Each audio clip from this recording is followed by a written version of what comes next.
The cash for keys agreement. Here we are to run through a cash for keys agreement. Make sure you stick around to the end because we are going to show you a simple receipt that you should definitely deliver when you hand over that cashier's check.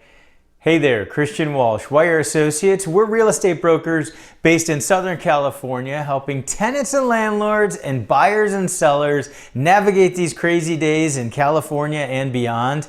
And this is part 2 of our Cash for Keys video. In the first one, we actually talked about what Cash for Keys is, who should use Cash for Keys, and then we ran through a successful Cash for Keys process that we've used many times back in the bust for bank-owned homes, and now we're helping tenants and landlords today. And remember, we can't give tax or legal advice, but for the most honest real estate advice, subscribe to this channel.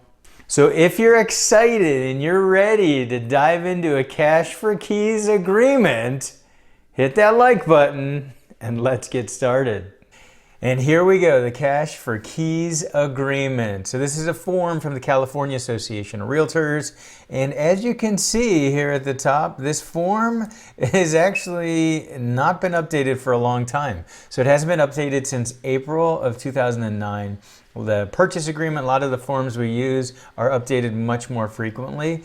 This was basically a big form back during the bust. It was used for a lot of REO properties. This form hasn't been updated since then. Not a lot's changed, but just important to note.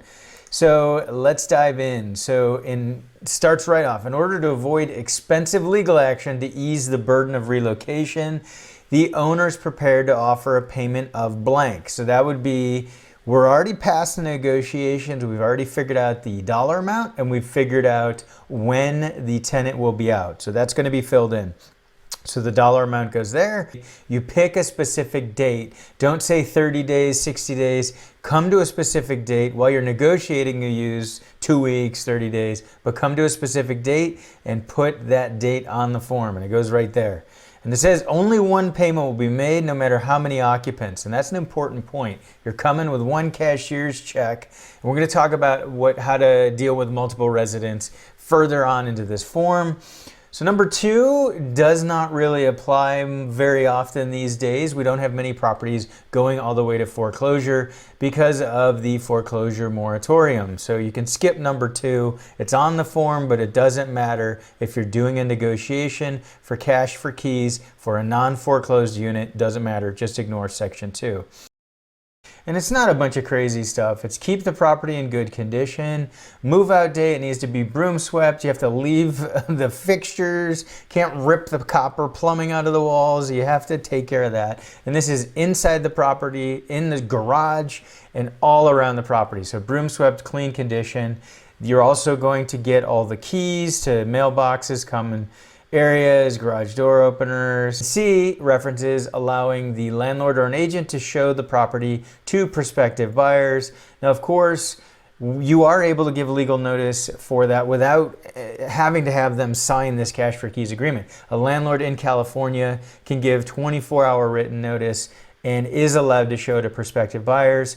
But this is, we're doing cash for keys to get the property vacant so that it shows better when we sell it. So there's really no reason to be showing it to prospective buyers. Maybe to contractors to fix things up, you could do that, but honestly, just wait. You negotiated cash for keys, just wait till the end. D is related to utilities. A lot of times landlords know if the utilities haven't been paid, if the tenant's in charge of them, because utility companies have let them know. So landlord can make the decision if they want proof that utilities have been paid. E says they have to be out by the move-out date. Nothing fancy, and that's all occupants. This isn't something you negotiate with one occupant in the house and they get out. This is a master negotiation for everybody that's in the house. So if those things are met and on move-out day, the cashier's check will be handed over to the tenants. If they're not met, the landlord's able to give the payment in a couple weeks and deduct whatever expenses are necessary for cleaning, etc. You can be a little flexible on the move-out date, not completely flexible, but if you come by and there's just a few things left on move-out date, push your appointment a couple hours, or maybe the next morning, make sure everything's out. This is an important one. So 5, we talk about no tenancy being created.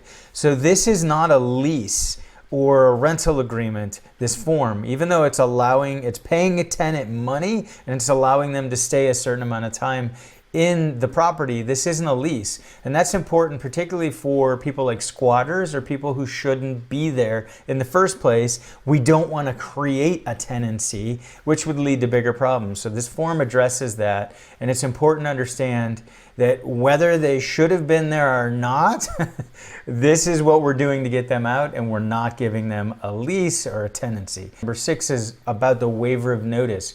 So under California law, and I've done content on this, if the tenant is month to month, under certain circumstances, there's certain no fault just cause reasons to give a tenant a certain amount of notice to terminate their tenancy. If they've been there longer than a year, it's 60 days. So what this form is saying that the occupant is waiving their right to a full 60-day notice. So that's an interesting thing. So basically, if you go there to do cash for keys and the tenant isn't out, then theoretically you could just move forward with the unlawful detainer action. You wouldn't have to wait for any other notice to expire. So that's an important point. Of course, run this all by an attorney. I can't give legal advice. California Association of Realtors has attorneys, but you definitely still want to have your attorney review this and make sure it satisfies him or her. And here's where we're talking about the occupant. So we are negotiating one payment for the entire rental unit. We're not doing separate deals with everybody. This is one payment. So that line where it says occupants, you enter anybody 18 and over that you know that's living in the property. If you don't know they live there, obviously you can't enter them, but just do your best to enter everybody 18 and over there. Next important part is the signatures. Make sure every occupant 18 and over signs this. If they won't all sign this, you don't have a deal. So don't bother moving forward and going to getting a cashier's check if you don't have a signature from everybody, because you're going to have one person left there or 2 or 3. So get everybody's signature. All the occupants have to agree to this. If there's more than 4, you can see that we can get you an additional signature page, every single one.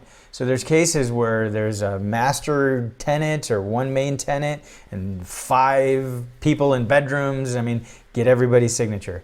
I can't belabor that enough. So, and then at the bottom is where the owner or the owner's agent signs. I always like to have the owner sign. I don't sign on their behalf. And typically what I do, for what it's worth, is I typically get everything negotiated. Again, we do this if we have an active listing agreement and the owner wants to move forward. And we get the tenant and the landlord to agree to cash for keys. But what we'll do is we'll negotiate it and then have the owner sign here and then send it to the tenants. I just feel like it's an extra layer of protection for trust in the relationship between the tenant and the landlord. And trust is important when you're negotiating something like this, cash for keys. It's a lot of water, as I've mentioned before, a lot of water is passed under the bridge between tenants and landlords if you get to this point. That's why a neutral third party like an agent or an attorney, it can often negotiate a better deal or even put a deal together that wouldn't be able to go together. So trust is important, and that's another great thing the neutral third party can bring to this. So the day shows up and you've got your check. I recommend also bringing a copy of the cash for keys agreement or having easy access to it in case there's any questions that come up. There shouldn't be at this point. And then you do your walkthrough, make sure the place is broom swept conditioned, inside and outside. And then when you hand over the check, why not get a simple receipt signed? And that's exactly what this is here. They're turning over possession of the property voluntarily, and that no additional funds are due or owed to the tenants. So simple receipt, but I think a nice important step to add on. So you have the tenant sign, and then there's a line below for me to sign because I'm usually the one doing this. And what I do is I actually bring 2 copies of this because they want to take a copy with them. I guess they could take a picture with their phone, but I bring 2 copies and we just sign 2. They take 1, I take 1. So we hope you found that helpful. Leave your questions in the comment section below and let us know if you're going to try to negotiate cash for keys. Of course, if we have a signed listing agreement with you, landlords, we can do this process for you. Tenants and landlords and buyers and sellers, don't forget that we have a free weekly email newsletter, comes out on Sundays, and make sure you subscribe. There's a link below so you can do that. Make sure you subscribe to our channel. We're bringing more great content to keep you up to date in this crazy market. This has been Christian Walsh with Waiver Associates, and we appreciate you.